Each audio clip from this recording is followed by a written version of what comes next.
नमस्कार, loud speaker 90 FM देख रहे हैं आप। मैं हूँ आपके साथ सोनी, और आज रूप मंत्रा में हम जो बात करने वाले हैं उसके लिए जो हमारे साथ गेस्ट मौजूद हैं वो बड़े ही स्पेशल हैं, क्योंकि ये बॉटनिस्ट तो हैं ही, इन्वायरमेंटलिस्ट तो हैं ही, सोशल एक्टिविटीज़ में शामिल रहते ही हैं, उसके साथ साथ बहुत सारी और भी एक्टिविटीज़ करते हैं। तो सर, लाउड स्पीकर 90 FM के स्टूडियो में आपका बहुत बहुत स्वागत है। Thank you ma'am, very much, बहुत बहुत धन्यवाद आपका। और आज हम बातचीत करने वाले हैं सर से बालों की समस्या, यानी कि बाल झड़ने के बारे में। ये समस्या जो है मुझे लगता है कि सभी को है इन दिनों, और बहुत एक गंभीर समस्या है। सर, सबसे पहले तो ये बताइए कि बालों के झड़ने की समस्या होती क्यों है? मैम, इसके पीछे बहुत सारे रीज़न हैं कि हम अपनी डेली लाइफ हम क्या इस्तेमाल करते हैं, क्या खा रहे हैं और कैसे रह रहे हैं। तो ये रूटीन जो है इसको बड़ा फॉलो करना पड़ता है, और ये सबसे बड़ा रीज़न है कि हमारे जो खाने पीने की चीज़ें हैं वो कैसे आ रही हैं और हम कैसे उसको ले रहे हैं। तो डेली लाइफ में जो चीज़ें हम लेते हैं उस पर बड़ा इफेक्ट पड़ता है बालों के झड़ने का रीज़न लेकर के। और क्या हम बाह्य रूप से ले रहे हैं और क्या आंतरिक रूप से ले रहे हैं, क्या अंदर से हम खाते हैं और क्या बालों में लगाते हैं, इस पर भी इफेक्ट पड़ता है बालों के झड़ने को लेकर के। और ज़्यादातर डिफरेंट सीजन्स में अलग अलग रोल होते हैं बालों के झड़ने को लेकर के भी। तो बाल जो हैं कई बार आपके गर्मी के दिनों में या ठंडी के दिनों में भी ज़्यादा झड़ते हैं बाल। किस तरह से आप बालों की केयर करते हैं उस पर डिपेंड करता है कि बाल झड़ेंगे कैसे या फिर उसको बैलेंस कैसे किया जाए। अच्छा, कोई एक पर्टिकुलर मौसम जिसमें ज़्यादा बाल झड़ते हो? ये मौसम को लेकर के बालों का झड़ना तो थोड़ा जब ये बीच में गर्मी आती है, और जो गर्मी और ठंडी के बीच का जो ज़्यादा समय होता है उस समय बहुत ज़्यादा ऐसे बाल झड़ते हैं, क्योंकि हेयर ग्रोथ बीच में होती है। जैसे पेड़ों के साथ भी ऐसा होता है कि उनके पत्ते झड़ते हैं, वैसे कई बार बालों के साथ भी ये कंडीशंस आती है कि बाल भी थोड़े झड़ते हैं या निकलते हैं। तो ये डिपेंड करता है कि आप किस मौसम में और कहाँ के रहने वाले हैं, उस प्रकृति पर भी वो डिपेंड करता है जी। कई बार ऐसा होता है किसी के बाल बड़े अच्छे होते हैं, बहुत मजबूत, सिल्की, मतलब सस्ते और टिकाऊ होते हैं, लेकिन अचानक से झड़ने लगते हैं। तो उस स्टेज पे क्या करना चाहिए? अगर अचानक से बाल झड़ हैं तो शुरुआती दौर पे क्या करना चाहिए? जी, उसमें अगर ये बड़ा अच्छा प्रश्न है आपका। इसमें कई बार ऐसा होता है कि हम एक तो हमारा स्ट्रेस कितना है, आजकल के दौर में स्ट्रेस बहुत ज़्यादा लेते हैं।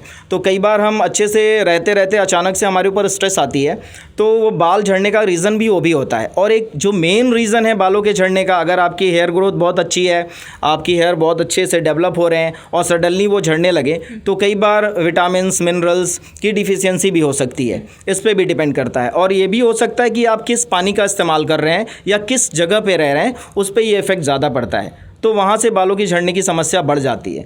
उसके लिए आपको ये तो पहले जानना होगा कि आप क्या ले रहे हैं और कैसे काम कर रहे हैं। तो उस कंडीशन में आप अपने आप को कंट्रोल कर सकते हैं कि कैसे करना है। अभी आपने बताया कि स्ट्रेस लेते हैं, इससे भी बाल झड़ता है। तो स्ट्रेस तो आई थिंक आजकल सबका एक मेन रीज़न हो गया है, क्योंकि सब वर्किंग हो रहे हैं, विमेंस भी वर्किंग हो रही हैं, मेल्स भी वर्किंग हो रहे हैं। तो अगर वर्किंग कोई विमेन है, उसको अपने बालों का ख्याल रखना हो, विशेष ख्याल रखना हो, बाल झड़ रहे हो, तो उसे क्या ट्रिक्स अपनानी चाहिए? मैम, ये सवाल भी आपका है जो बड़ा ही यूनिक है, क्योंकि अक्सर लोग इससे परेशान रहते हैं हमेशा। मेरा ये मानना है कि सबसे बड़ा अगर रीज़न है पेट का, और पेट से संबंधित, अगर आपका मेटाबॉलिज्म एक्टिव है या बहुत अच्छा है तो आपके बालों पर भी बहुत अच्छा होगा, आपकी स्किन भी अच्छी ग्लो होगी। तो अगर आप हाउस वाइफ हैं तो अलग रोल है आपका, और अगर आप ऑफिस गोइंग गर्ल हैं तो वो अलग रोल है, ऑफिस में जाते हैं तो आप बालों को ढक के जाइए। बालों के प्रति लोग बहुत ज़्यादा कई बार उदासीन भी हो जाते हैं, और कई सारे ब्रांड्स इस्तेमाल कर लेते हैं, उन ब्रांड्स का भी उस पर बहुत ज़्यादा इफेक्ट पड़ता है।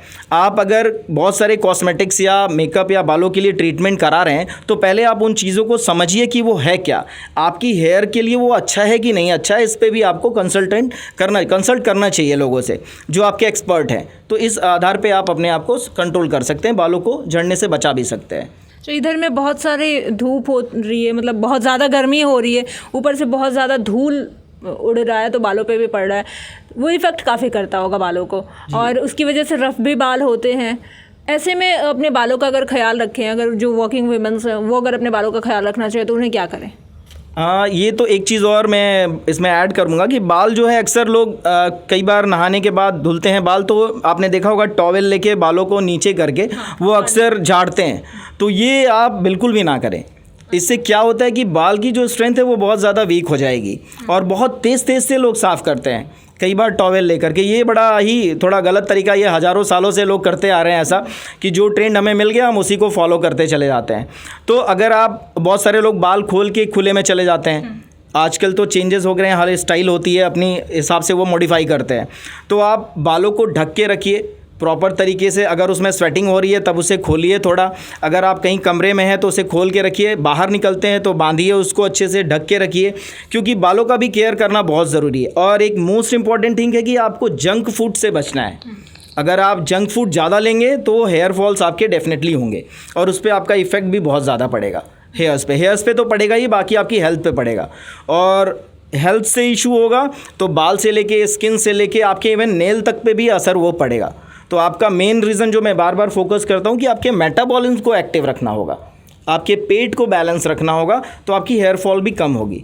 और एक्सटर्नली आप शैम्पू करते हैं तो किसी हर्बल शैम्पू का इस्तेमाल करें जो प्योरली हर्बल्स हो, बहुत सारे मार्केट में अवेलेबल हैं। और अगर आप उसकी इस्तेमाल नहीं कर पा रहे हैं तो आपके घर में आंवला होगा, रीठा होगा, सीकाकाई होगा, इसका आप चूर्ण लेकर के आजकल अवेलेबल है, आप उसको रख सकते हैं। आंवले के दिन में आप जितने समय आंवला उपलब्ध रहता है, अगर आप रोज़ खाने में एक आंवला भी इस्तेमाल करते हैं तो आपको बहुत ज़्यादा बेनिफिट होगा आपके हेयर ग्रोथ में भी और आपकी इम्यूनिटी में भी। तो ये काफ़ी इफ़ेक्टिव होगा। अभी आपने बताया कि लड़कियां जब बाल सुखाती हैं तो झाड़ने लगती हैं, तो वो थोड़ा इफ़ेक्ट करता है। क्या कहना है आपका? कई बार हम लोग के बाल जब गीले हो जाते हैं तो हम लोग हेयर ड्रायर का यूज़ करते हैं, तो उस पर आपका क्या कहना है? देखिए, कोई भी चीज़ अगर हम नेचुरली छोड़ेंगे तो वो बहुत अच्छा करेगा। आपने कभी बहुत जगह पे इंटरव्यू लिया होगा या आप गए होंगे तो आप कभी आदिवासी कबीले में जाइएगा तो वो कभी इस्तेमाल नहीं करते इन चीज़ों का, हेयर ड्रायर का, ये उसका। या आपने साधु लोगों को देखा होगा तो उनके बाल बड़े ही घने और काफ़ी, हम लोग उसको एनास्टोमोजिंग टाइप का कहते हैं कि जटिलता बनी होती है बालों में, जटाएँ होती है, तो काफ़ी कॉम्प्लेक्स होता है। वो तो कभी हेयर ड्रायर का इस्तेमाल नहीं करते, उन्होंने नेचुरली छोड़ रखा है और नेचुरली वो लेते भी हैं। एक ख़ास तरह का प्लांट आता है जो अक्सर साधु या संत लोग भी इस्तेमाल करते हैं, आदिवासी कबीले के लोग भी इस्तेमाल करते हैं, जिसे हम भृंगराज कहते हैं। तो भृंगराज का भी इस्तेमाल आप अपने बालों को धोने के लिए भी इस्तेमाल कर सकते हैं और उसको आप ले भी सकते हैं एज अ मेडिसिन। जब भृंगराज का अगर यूज़ करें अपने बालों को धोने के लिए तो कैसे करें? रेमेडी क्या हो? देखिए, रेमेडी में भृंगराज का चूर्ण आप ले सकते हैं, आंवला चूर्ण ले सकते हैं, रीठा ले सकते हैं और नारियल का तेल ले सकते हैं। उसमें मिला करके आप अपने बालों में उसको लगा सकते हैं। तो अच्छे से आप मसाज करिए और फिर 12 घंटे या 2 घंटे जब आपको समय मिले उसके बाद आप उसे वॉश आउट कर लीजिए। आप गर्म पानी से धुल सकते हैं, नहीं तो माइल्ड जो वाटर होता है आप उससे वॉश आउट कर सकते हैं। अच्छा हर्बल शैम्पू हो तो आप उससे वॉश कर लीजिए। वैसे तो अगर आप आंवले का इस्तेमाल करते हैं, सिर्फ आंवले का चूर्ण लेकर के, आंवला, रीठा, सीकाकाई, उसमें नींबू का रस मिला करके अगर आप बालों में लगाते हैं, एक पेस्ट बना करके अच्छे से हर स्कैल्प में आप लगाते हैं तो आप बहुत अच्छी ग्रोथ होगी, बाल भी आपके घने और चमकीले होंगे। अच्छा, ऑयलिंग के बारे में क्या कहना है आपका? क्योंकि नॉर्मली हमारा ये मानना है कि नॉर्मली हमारे घरों में ये मानना होता है कि ऑयलिंग करना बहुत ज़रूरी है।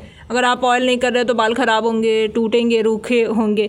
तो ऑयलिंग पे आपका क्या कहना है? देखिए, ऑयलिंग को लेकर के तो ये भी बहुत सारी परेशानियां, कुछ डर्मेटोलॉजिस्ट या बहुत सारे डॉक्टर्स भी कहते हैं, कुछ लोगों को मना भी कर देते हैं कि ऑयलिंग ना करें क्योंकि कंडीशंस ठीक नहीं चलती हैं, इन्वायरमेंट काफ़ी पोल्यूटेड भी हो रहा है।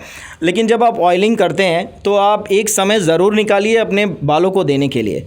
आप अच्छे से नारियल तेल ले सकते हैं, जितने भी इसेंस वाले तेल आते हैं, जैसे अब बादाम तेल आता है, काफ़ी ज़्यादा फेमस ब्रांड है, लोग इस्तेमाल करते हैं उसको भी, तो उससे आपको कोई बेनिफिट नहीं मिलेगा। आप बादाम रोगन लेकर के जो आता है आप उसको पी भी सकते हैं, आप उसको लगा भी सकते हैं। तो बादाम रोगन ले सकते हैं, अच्छा बादाम का तेल आप पीस करके भी बना सकते हैं, उसका ऑयल ले सकते हैं, मार्केट में बहुत सारे अवेलेबल हैं अच्छी क्वालिटी के। तो आप वो ले करके उसमें आप नींबू का रस मिला करके, नारियल तेल में नींबू का रस मिला करके हर एक स्कैल्प पे अच्छे से आप अगर मसाज करते हैं तो आप डेली ना करिए, हफ्ते में आप 2 दिन कर सकते हैं, आप सैटरडे संडे कर सकते हैं या सैटरडे को कर सकते हैं। तो उसको छोड़ दीजिए और आराम से रखिए। और सबसे अच्छा है थोड़ा स्ट्रेस रिलीज़ करिए, तो वो आपको बहुत ज़्यादा अच्छा रिज़ल्ट मिलेगा, इससे आप काम कर सकते हैं। और एक बड़ा ही अच्छा है, जैसे गुड़हल की पत्तियां हैं, वो कंडीशनिंग बालों के लिए बहुत अच्छी होती है। और अभी मैंने भृंगराज बताया आपको, तो भृंगा 100 करके एक लिक्विड आता है जो सिरप आता है, बैद्यनाथ का आप ले सकते हैं या डाबर का ले सकते हैं, वो भृंगा 100 का आप सेवन कर सकते हैं तो आपकी इम्यूनिटी बड़ी अच्छी होगी, साथ ही साथ आपके बाल झड़ने भी रुक जाएंगे। मतलब इन सब का रास्ता पेट से होके जाता है? हाँ, पेट से होके जाता है। और पेट से अलावा जो बहुत सारे लोग इस बारे में जानते होंगे, जो हमारे बड़े बुज़ुर्ग हैं, आपके माध्यम से मैं बताना चाहूँगा कि जो हमारी नेवल है यानी जो नाभि है उसमें बालों का झड़ना तो कंट्रोल करेगा ही, साथ ही साथ वो आपकी इम्यूनिटी को भी स्ट्रॉन्ग करता है। किस तरह की ऑयलिंग आप अपने नेवल में करते हैं, नाभि में पहले बहुत सारे लोग तेल लगाते थे, सबको पता है जब हम पैदा होते हैं तो उसी से जुड़े होते हैं। तो ये केंद्र बिंदु है हमारा, जहाँ से हम अपने पूरे बॉडी को डिटॉक्सीफाई भी कर सकते हैं और फिर से नया भी कर सकते हैं और मेंटेन भी कर सकते हैं। तो आप रात में सोते वक्त नाभि में ज़रूर ऑयलिंग करें। आप नारियल तेल की कर सकते हैं, सरसों की कर सकते हैं, कैस्टर ऑयल की कर सकते हैं, लेकिन इसकी विधि थोड़ी अलग अलग है। नॉर्मली आप मस्टर्ड ऑयल भी यूज़ कर सकते हैं। तो मस्टर्ड ऑयल हम यूज़ करते हैं तो क्या फ़ायदे होंगे? मस्टर्ड ऑयल आप यूज़ करते हैं तो जो आपके बॉडी पेन है, आपके ओंठ नहीं फटेंगे, साथ ही साथ चेहरे पे ग्लोनेस आएगी। ये एक दिन में नहीं होगा, इसमें कई सारे प्रोसेस हैं, टाइमिंग है। आप रेगुलर मोड पे करेंगे तो आपकी इम्यूनिटी, आपको खुद पता चलेगा, सेल्फ रियलाइजेशन होगा कि हाँ मेरी बॉडी अब बेहतर हो रही है, अच्छी हो रही है। इससे बेनिफिट होगा। नारियल तेल भी आप यूज़ कर सकते हैं। और साथ ही साथ एक और कहूँगा कि आप अपने पैर के तलवे पे अगर मसाज करते हैं नीचे से ऊपर की तरफ रेगुलर वे में, तो एक तो आपको एंजाइटी नहीं होगी, साथ ही आपको स्ट्रेस रिलीज़ कम होगा। आपने देखा होगा जब आपके थक के आते हैं तो आप कहते हैं मेरे पैर दबा दो, तो बड़ा रिलैक्स महसूस होता है।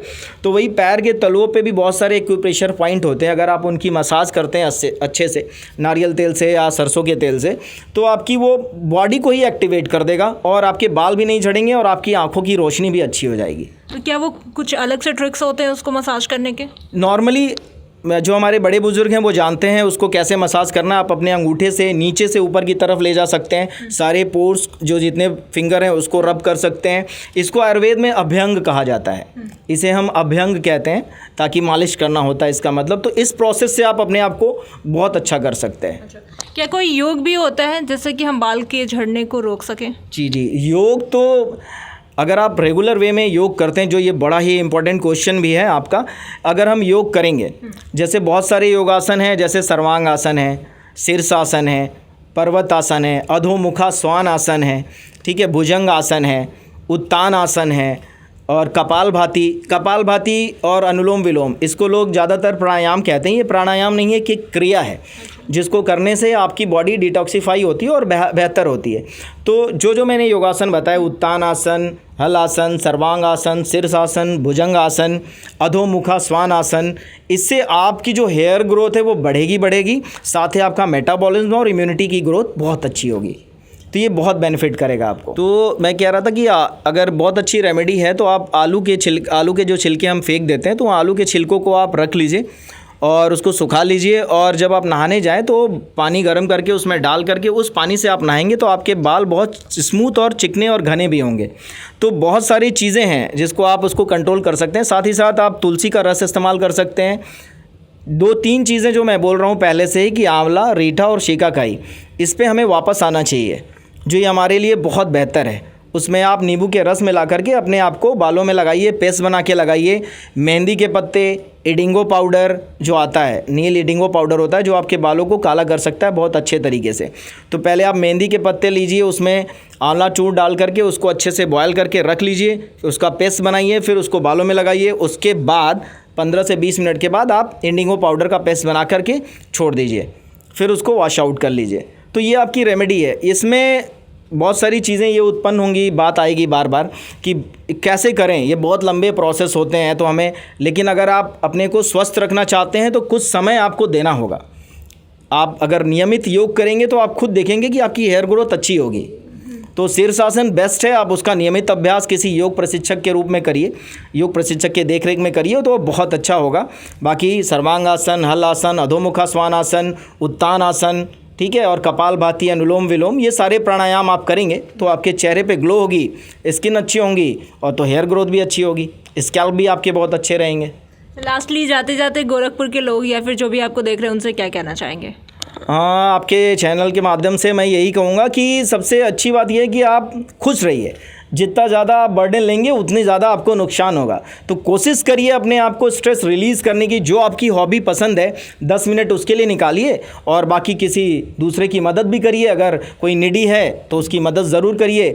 इन्वायरमेंट पे ध्यान दीजिए, पेड़ लगाइए, जितना ज़्यादा है उतना लगाइए। बहुत अच्छा, अपने बर्थडे पे लगाइए, अपने जन्मदिन के किसी ओकेजन्स पे आप लगा सकते हैं। तो ये करते रहिए तो अगर आप स्वस्थ रहेंगे, प्रकृति स्वस्थ रहेगी तो सब कुछ अच्छा होगा। धन्यवाद। Thank you so much sir हमें ज्वाइन करने के लिए, thank you so much. Thank you very much ma'am. तो ये तो रहे डॉक्टर टेक्सो और शोभित जी, जिन्होंने इतने सारे आपको रेमेडीज़ बताई, बहुत सारे टिप्स बताए और ऐसे घरेलू टिप्स बताए जो कि आपके पास अवेलेबल होते हैं ईजिली वे में। तो ऐसे ही और भी बहुत सारे शख्सियत के साथ मैं करूँगी अगली मुलाकात। तब तक के लिए देखते रहिए लाउड स्पीकर 90 FM, बजाओ बजाओ ज़रा झूम के बजाओ।